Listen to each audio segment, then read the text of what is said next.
So, guys, I'm starting this new series called the Raw and Real Knowledge, and today I'm sitting down with someone who I've learned a lot from.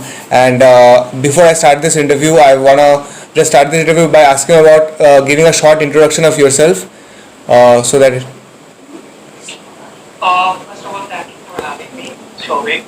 I have known you from a long time, and there is nothing much to say. My name is Das. I mean Shubham, but most of my friends know me as Das because that's what they call me. I'm a powerlifting coach and also a nutritionist. So yeah, that's pretty much it. There is nothing much to say. Let's just get into the things you want to know about, and let's talk about some science. We all like those scientific terms and all nowadays. So yeah, let's get into it. we get most of the bro science right now very easily. Right. Most of the people are still into that, of those science. So So, I want to start this interview by asking about like the beginners who have joined the gym. Right. Their main problem is they don't know what training split they should follow, what diet they should keep, and there are some rumors also like they should not add any supplements into their diet. 6 months they should only depend on the natural diet. So what's your take on that thing? See, when you are a beginner, that is the best time you can make a lot of progress. So, if you do the right things in your beginner training phase, it's always optimal to gain a lot of muscle. So most of the people, what they do is they follow a typical growth split. You might know about it. So, training each muscle group one day, like chest on Monday and then back on Tuesday. So, you guys need to realize that, you know, if you're a natural bodybuilder, if you're just starting to work out, frequency is going to be really important. So as frequently as you can, train a certain muscle. It's going to be beneficial for you. So my personal recommendation and my personal favorite split is going to be full body training. Hmm. So yeah, a lot of you might think now that full body training. So does it mean that I'm going to be training all my body parts at one shot? Answer is yes. You're going to train all of your body parts at once, but you're going to also train them 3 times a week. So suppose you are doing your chest muscle group in one day in growth split. You do all of your chest movements. What happens is your body, when you train your muscle, it usually recovers within 48 hours. So you can train them. In full body training, what happens is your frequency is so high that you are able to train each muscle 3 times a week. So my advice is going to be either do a full body training 3 times a week with a lot of rest and recovery time, and focus on compound movements. Compound means multi-joint movements. Hmm. So your bench press, your squats, deadlift, and focus on the form and technique. Hmm. That is really important because your beginner stage you can gain a lot of strength. You can focus a lot on your technique, and overall you can make much faster progress in the gym. But there are people who likes to go to the gym often. So for them, they can follow a upper body lower body workout where they train 4 times a week, but still getting that twice a week frequency. So your upper body, say your chest, back, biceps, delts, you do it in one day, and then legs one day, and then you take a rest, and then you repeat. So that will be my 2 options: full body, either full body for beginners, or upper lower. No growth split. Just Hmm. stay away from it. It's not at all optimal.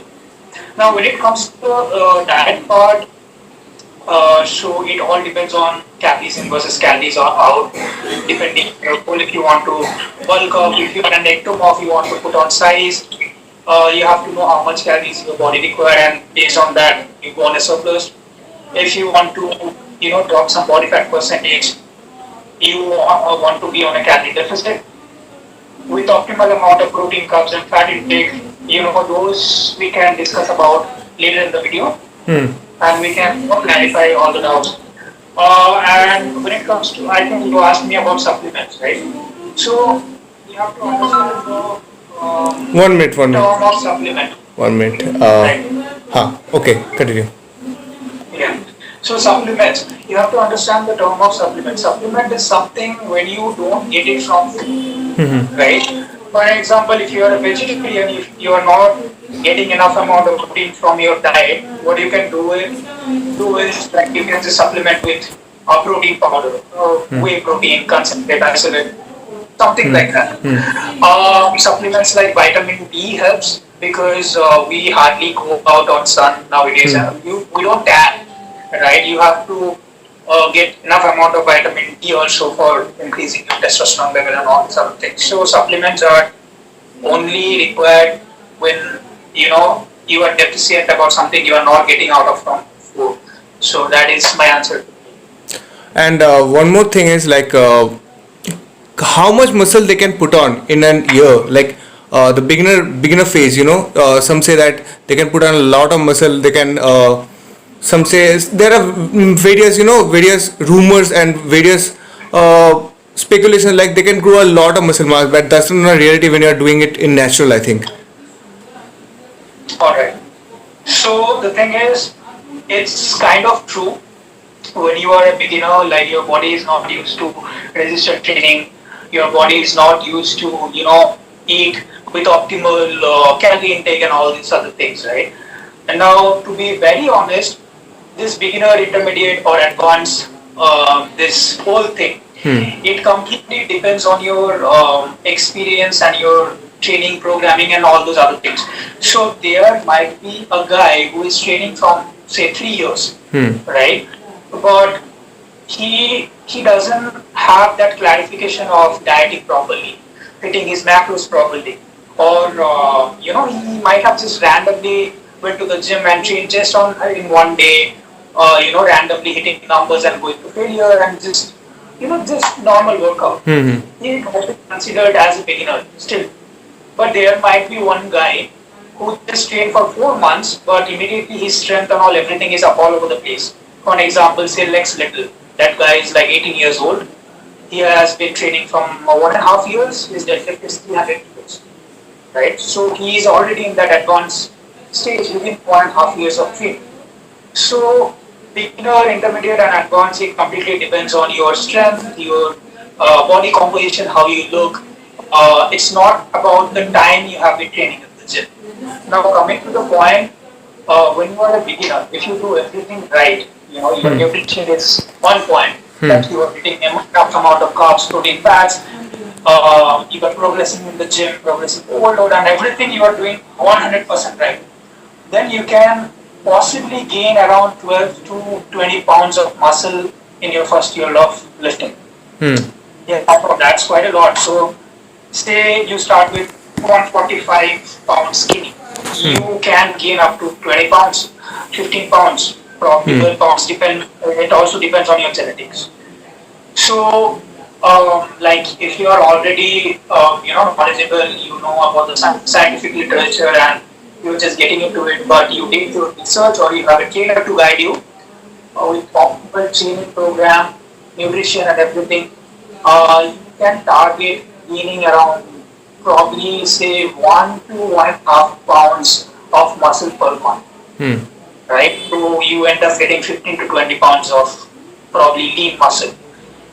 Okay, so don't do that mistake of just putting on a lot of weight and just becoming fat. It's no point. You have to cut down the fat and you will Bro start. bulking. Right. So that's what I also promote because you might have seen me. Most of the time, I try to be as lean as possible, like during my off season also.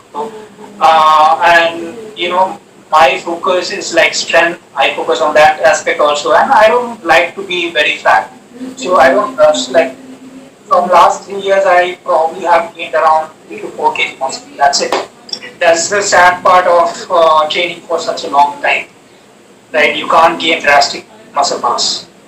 Once the time comes when the novice gains, after that the muscle you gain, it slows down, of course.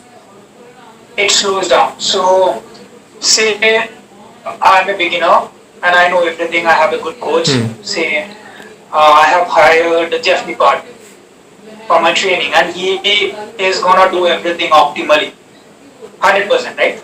So I put on, say, 15 pounds of muscle. Hmm. Okay, I start with say 150, 145 pounds, and now I'm at around 160 pounds. So my beginner gains are gone. Okay, Hmm. next year of training, now I go to say Eric helps. He's helping me out. Even he's like training me optimally. We are talking about natural bodybuilding. It takes time. Not So vitamin S. Yeah. yeah. So everything we do, and I'll probably gain 6 pounds, 6 to 8 pounds. And as you go advanced, you hardly gain like 3 to 4 pounds of muscle in 1 year. That is the truth. Hmm. That is all. But one thing what changes is your metabolism and the muscle maturity. Hmm. Like for an example, this year, how I would look with 73 kg with 10% body fat, Hmm. and next year, even if I don't put on any size, even with 73 kg 10% body fat, I might look different if I go on off season because my calorie intake will go up, my metabolism will go up. And last time when I cut down to 10%, I ended up my cut with say 2,100 calories. And next year I probably would cut down with 2,400 calories. So there will be muscle maturity and muscle difference. Hmm. So focus on quality more than quantity. Most of Hmm. the people they, I want to put on 20 pounds, 20 pounds, 10 pounds. I want to go on a bulk. It's just useless. It's not optimal. Do you think that the celebrities, they transform themselves like very quickly, and some people think they do it very naturally and thing. Do you think the transformation that they make, the drastic transformation that they make in 3 to 4 months, that are natural? Okay, I'm gonna be honest, and yeah, I'm gonna be honest about it. So the thing is, you have to realize the fact that natural bodybuilders or say bodybuilders or just fitness models or this industry us, we are like very dedicated and disciplined and consistent about only this. Makes sense, right? Even if a guy is using a performance enhancing drugs, he's also tracking his macros. He's also doing his workout. He's also getting stronger in the gym.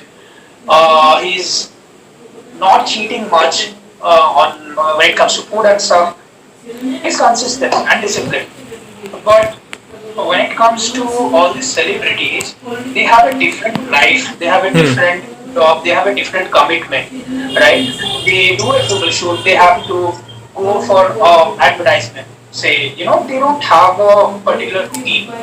So for them to suddenly transform, it's fishy, to be very honest. Like, you can't literally in 3 months get so jacked out of nowhere, out of discipline. We don't see them working out and following a proper diet regimen for like such a long time, except two of them.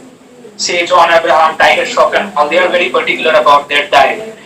But yeah, you can't, it's natural or not. Mostly they are not because it's very, natural bodybuilding is very technical. It's very scientific. You have to be very particular about a lot of things, which is like very difficult for them, their lifestyle. So they don't have that luxury or time to go on an off season to look fuller and then cut down to look good for a photo shoot or a film, right? So this Hmm. is directly in 3 months done. Do you think that everyone should have a particular training split, a particular diet plan for themselves to look a certain way when they're natural? All right, so it's a good question actually. See, the thing is, if you want to look good, your primary focus should be reducing your body fat percentage. Hmm. Because if you're on a single digit or just close to that 10% body fat, you can see your abs. Hmm. You can be lean, you can see your arm veins and all popping out. That's the basic idea, right? Now, to be, to get to that lean body fat percentage, it's all about diet, right? To a Hmm. certain point or a degree, like you have to follow your diet, you have to be on a calorie deficit, and yeah, after a certain point, you are lean, you look good. beach body. What do you say actually? But to look a certain way, to look aesthetic, for example, you have to focus on your training a lot more. So if you are natural, your primary goal should be to get stronger in the gym. Because if you get stronger in the gym, you can increase your volume over time later, right? If you are not strong, by only doing a lot of volume work might not help, right? So, for an example, say bench press. Okay, bench press. Say your 100 max is around 100 kg. Now, if you want to maximize muscle hypertrophy with bench press, you are going to probably do 10 reps, which is going to be around 60% of your 100 max. So that is 60 kg to 10 reps. So you are getting 600 kg volume in one set. Makes sense, right? Now, the thing is, if you want to build your chest, all you have to do is do that 16 to 10, but keep improving that. So you have to do say 17 to 10 to build your chest more, right? But if you do only 16 to 10, and every week you can overload, after a certain point you'll hit a plateau. That is where you have to focus on gaining that strength of your bench press so that your 100 max goes up to say 200 kg from 100 kg in a certain period of time. So instead of 16 to 10, you can do 120 to 10. The chest difference is going to be massive. So that's the thing. Like you have to get stronger in the gym. Also, you have to apply volume in your training, right? And you have to focus on certain areas of your muscle, like your delts, your rear delts, specific muscle upper chest, and all. Do look a certain, but it's possible.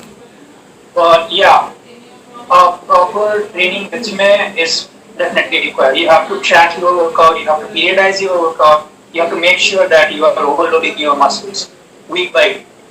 Okay, when you talked about periodizing, so what is the role of training periodization and all those things?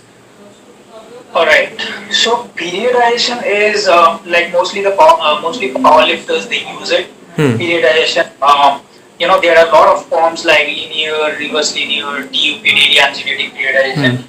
So see, old school bodybuilding and normal bodybuilders they usually use progressive overload. So for an example, you do 100 kg into 10 reps this week, next week 102.5 kg into 10 reps.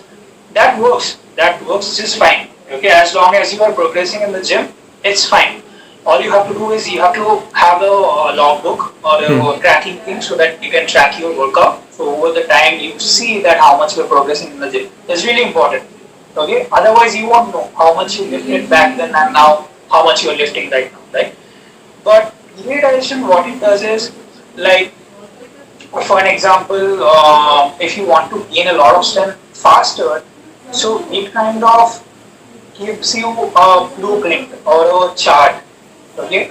For an example, say you're gonna do a strength day, you're gonna do a hypertrophy day. What I mean by that is like hypertrophy falls under around 10 to 12 rep range, strength falls around 4 to 6 rep range. There are a lot of things. Power to 1 into 3 rep range. Now, when you want to involve everything in your routine, so you have to smartly plan it such a way that you are getting the strength benefit out of it. You are also getting the hypertrophy benefit out of it. So, for an example, I said beginners can use upper body, lower body workout, right? Now, they are training upper body twice a week. So, one day they can focus on the strength aspect where they are training in that 6 rep range zone. Okay. And the other day they can do hypertrophy, 10 to 12 rep range. So this is a form of periodizing. Say, like dumbbell bench press. You are doing 50 kg for 10 reps this week. Next week you are doing say 55 kg for 8 reps. So this is called linear periodization. Your weight is going up, your reps are going down. Okay, because 50 kg for 10 this week if you do, next week you can't just expect magically to lift 55 into 10. It only happens with beginners till a certain point.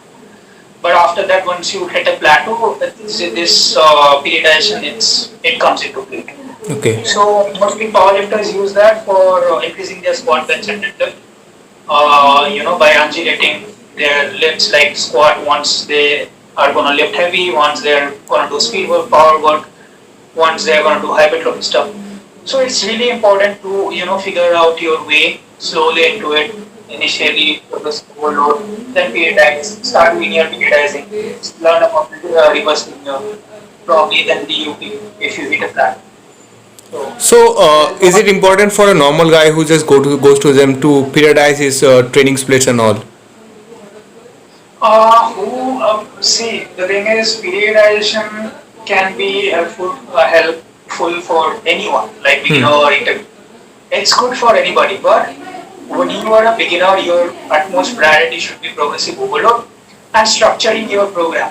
That Hmm. is important. Like if you go to the gym without a mindset, you just have in your mind, no, I'm gonna do push workout. But you go to the gym, then you think about, shall I do incline bench press or decline or flat? That is not the way. Like you should have a structured program before you go to the gym. Before you go to the gym, you should have a number. Like I have to do incline dumbbell press with 50 kg for 8 reps. Hmm. So structuring their routine is very important. That's what I also try to educate people that no matter what, you track your workout, also structure it such a way that you know um, your lifts are going up, you are getting stronger in the gym, and also you're making progress, right? And also periodization helps in one more thing. Like, see, there are two things in lifting in general terms. One is called volume, and other thing is intensity. Hmm. You might have heard. So volume is the amount of reps and sets you do total. Intensity is how much load you are putting. Okay. So sorry for that. Yeah. Yeah. So how much load you are putting. Now the thing is, if your volume is very high, your intensity can't be high also. Hmm. You have to compromise somewhere. So when you periodize a program, so there are going to be blocks where your volume is super high, your intensity is low. There are going to be blocks where your volume and intensity, they both are moderate. And some blocks you are going to be doing high intensity stuff and volume is going to be low. You know, so a lot of things are there, to talk about. But yeah, like to just summarize, yeah, I think structuring is the most important thing. One thing, Which guys, they need. follow his channel, Das Aesthetics. You will find it on YouTube. I will put down the link in the below. You're gonna learn a lot from his channel. And the next question that I'm gonna go about is, what's your take on like we talked about training periodization and all those things. One thing is that there is a very big misconception about bulking. We are talking about the just before. There was a very popular program called the beer mode, which was made famous by Alpha Destiny. Yeah, Alpha Destiny. So, what's your take on that? Is that the optimal way to bulk? All right, so a lot of people are gonna hate me about this. I know for a fact because one of my very close friend, he also promotes Bevo. I know that. Yes, Sharma, I think all of you know him. He has also done it, and also Mohit Wish, I think. Yeah, Mohit Yeah, Beast. Mohit, another YouTuber. Yeah, he has also done beer mode. See, like beer mode is something where it's not dirty bulking. So let me clear out this, like put it in this way. So bulking is nothing but you are trying to add on weight, body weight or muscle or whatever your goal is. You are just trying to get bigger, right? Now the thing is, there is a difference between gaining lean muscle and fat both together. Hmm. Okay. Now the point is like people because beer mode got popular because see all these things we do on online calculators and stuff that how much calories we should surplus should be taken to gain certain amount of weight. As I told, like for an example, a beginner should opt for 2 pounds muscle gain per month, right? Say I am an intermediate lifter and I'm trying to put on say 1 pound in 1 month, Hmm. right? So that is like probably 125 calorie surplus per week. Now in this thing, what happens is you actually don't know what is your genetic potential like, right? So I am thinking that okay, I might gain only 4 pounds, so I am eating a way that I'm able to maintain my leanness throughout. So that is called lean bulking, right? Which I prefer personally. Like I'm very calculative and I put my science behind everything, then I start eating. But you never know. Like I might gain 6 pounds also. So what Bearmont does is like you are putting on additional amount of fat for sure, but in certain body parts like your traps and your rear delts and all, back, because they emphasize on all this muscle growth a lot, right? So you end up looking bigger, but you might as well put on some extra muscle. But the downside of that is like you have to be on a longer calorie deficit to lose all those excess fat you have gained. So if you are ready to do that, see, priorities matters. Priorities matter a lot. So some people would like to eat a lot of food, enjoy their off season. So they, instead of going to that 150 or 200 calorie surplus, they might like to go on to that 400 calorie surplus. By the way, beer mode is not dirty working. It's just like trying to gain a little bit more than your lean bulk. So 400, 500 calorie surplus, but you're gonna put on some fat. Okay. So if you want to enjoy your food, time with your family, friends, don't worry about your abs going, they are not gonna be visible and all. You can obviously do beer mode. And I have nothing against it. But what I would personally suggest is go on a lean bulk, because to build muscle, you might not even have to be on a surplus. So here is where people are gonna question me, oh no, I have heard that no, you have to be on a calorie surplus to build muscle and not. To be honest, no. So I'll break it down. 1 kg of muscle is around 1800 calories. Okay? And 1 kg of adipose tissue, which is like fat, is like 9600 calories. Right? So say you want to gain 2 kg muscle. So you have to be on a 2 kg muscle in say 3 months or say 6 months. Okay, so you have to be on a 3600 calorie surplus to gain that much amount of muscle. But in that period of time, if say you are planning to lose 1 kg fat also, so you have to be on a 18,000 calorie deficit in 6 months.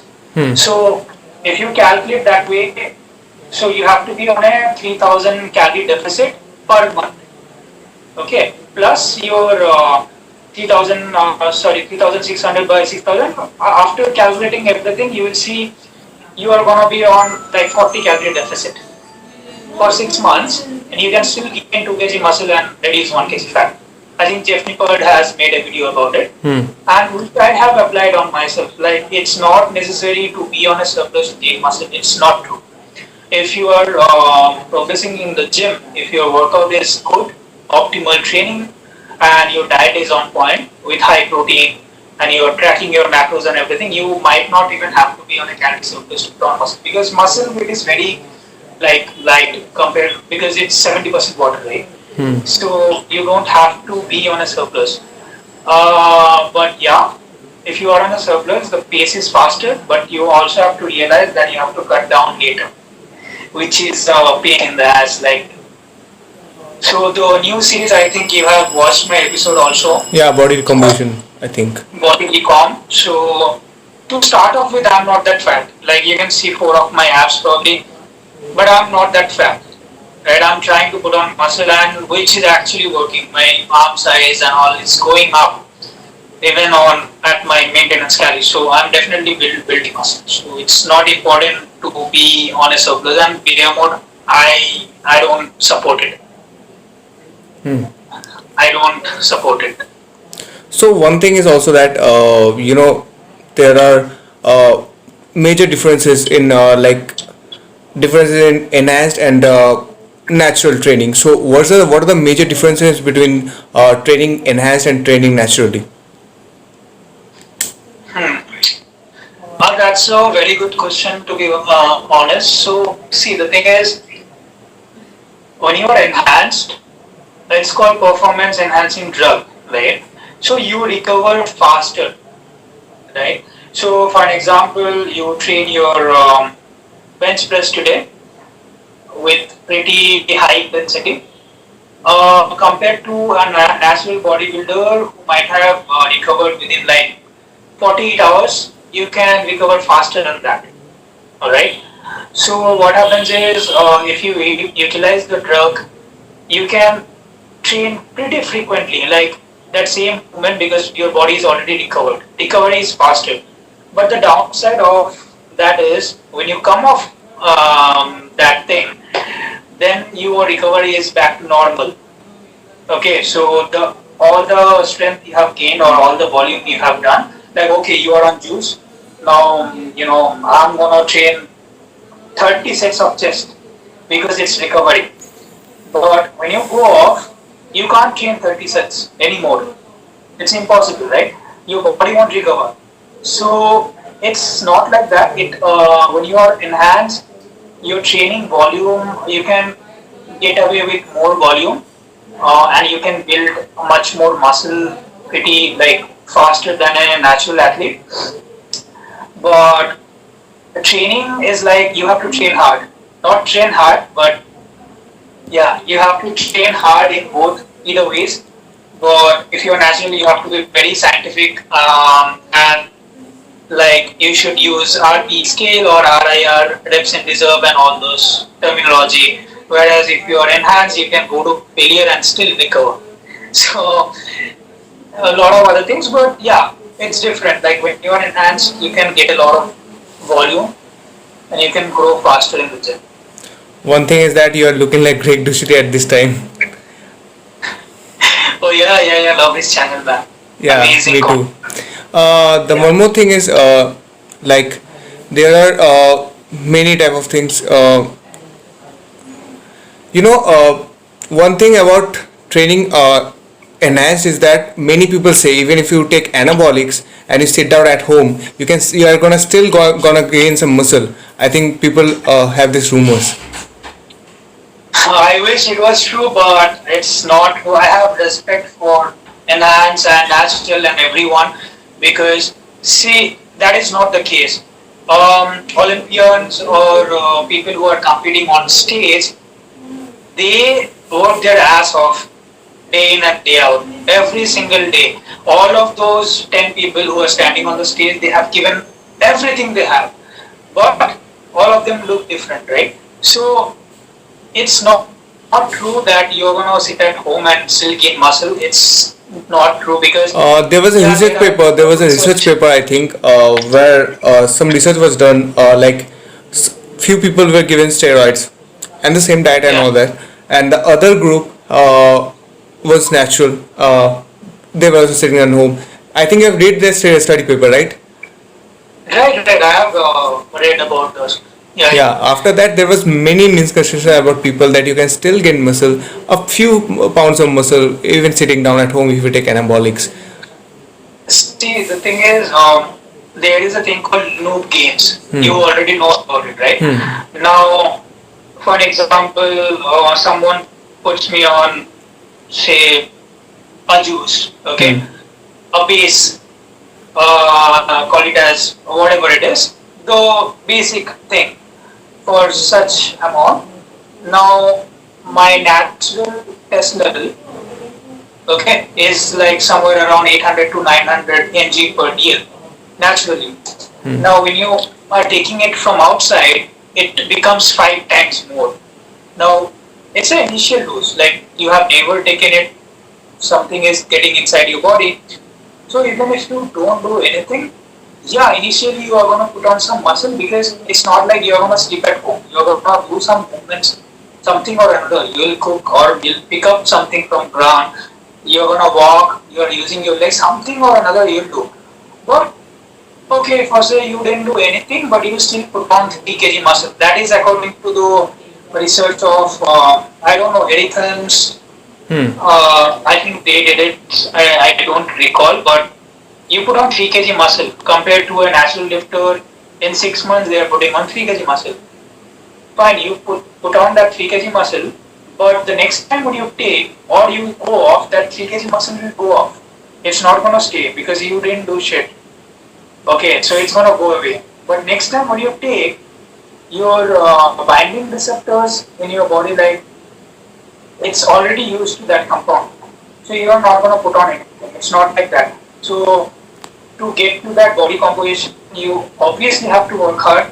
I would say that you have to work 10 times harder than a natural athlete. You have to, make sure about your diet and nutrition, like everything, very, very um, carefully. To be honest, because it's not a joke. Like you're putting your body on the line and using something which can be harmful, which has side effects and stuff. We have to be very careful about things. So people who use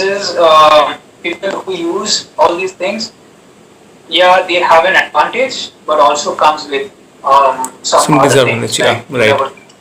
Okay, I Right. want to ask two last questions before ending this interview.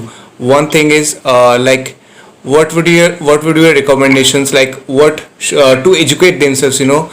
People want to read more books. So what would be some of the books recommendation that someone should read to just increase his knowledge? And the second thing is, what this muscle memory. Okay, there's something called the muscle memory. What's the people don't understand what is muscle memory actually. So I want to just explain and elaborate if about that. Right. So I'm gonna talk about the muscle memory first. Hmm. Muscle memory is something. See, muscle you build when you are like accumulated to a certain movement, Hmm. right? So you grow your biceps when you're flexing something or a flexion movement because of a flexion movement. Hmm. You are growing your triceps because of an extension movement Hmm. or so shoulder flexion and abduction, adduction. Yeah, abduction. So because of these movements, you are getting that blood flow in that muscle, and you are breaking down. So you are getting building muscle, right? Now when you stop those movements, so you tend to lose muscle because you are not getting enough blood flow. You are not overloading it, so you lose muscle. But the thing is, it's like a motor system. So you have already done it before, and it's a pattern of movement, right? Hmm. So it's the same thing as a car. Suppose you have or you bought a car. Now, initially, first year of your driving, you are like super excited. It's so smooth. It runs very fast, right? It's amazing. After 1 year, probably something happens. The engine is not working properly, and you gave it for a service, and they fucked it up. Okay. Now you are trying to run it again, but there are some issues. It's not running like as before, or it's been like 2 3 months. You haven't used the car itself, and you are not getting that same feeling as you got, initially. But you do a service, it gets fixed and it's the same. So it's like that. Like when you start that movement all over again, same flexion, extension, or all those movements, your muscle will respond like a new beginner game, like Hmm. noob games. Your muscles are going to respond because it's already accustomed to that particular movement. So instead of say you lost 4 kg muscle, which you took 10 months to build, instead of 10 months, it will probably come back in 3 or 4 months. But it's going to take some time, but in a faster way, right? Okay. So yeah, that is pretty much about it. And you asked me about books. Yeah. Right. So that's actually a pretty good question. I think it's going to help a lot of people. So to begin with, you guys should definitely check out Erickson's Muscle and Strength Pyramid. It's very basic, and you should learn about periodization and form of training styles and how to particularly structure your routine, how much volume you need for your chest or your delts or particular muscle group. It gives you a brief. So that's like a basic book you should be reading. After that, you guys can read about JTS strength Hmm. programming Hmm. by Juggernaut training system. If you are into powerlifting and stuff, that's an amazing book. Also, there is a book called DUP by, I think, Chad. I don't recall his full name, but I'm Chad gonna tell you Nichols? later. I won't take his name. People are gonna kill me. Yeah, so you can just put in the link, Yeah. to, right? So even that book is nice. Apart from that, when it comes to nutrition, again, Eric Helms' Nutrition Pyramid, Hmm. that is a good book. There is also a book by Jeff Nippard, which is like The Body Recon by Jeff Yeah, yeah. He Nippard. writes very many books. I've seen that. Yeah. So even that book is nice, nutrition wise. Yeah, another book, Contest Prep by Lee Norton. Hmm. If you want to do a pursuit or a contest, that kind of gives you a brief about all those. Yeah, I think these are the books you should start off with. There are, so many books you can read, but these are the fundamentals. Although other programmings and all are created from these books, yeah, so you guys can definitely check out. Okay, so thank you Shubham bhaiya for giving this time, for giving your valuable time and letting me have this interview and sharing this knowledge, of course. And we will come with more videos on this series for sure, but it will take time for sure. I will put on like one video per month. So just wait for this series and also follow his channel. I will put down the link down below. You're gonna get a lot of knowledge from his videos. Thank you for this interview and that's it. Like this video, subscribe to my channel and also his channel, and share this video if you have gained something from this and you want to share. So thank you for watching this video.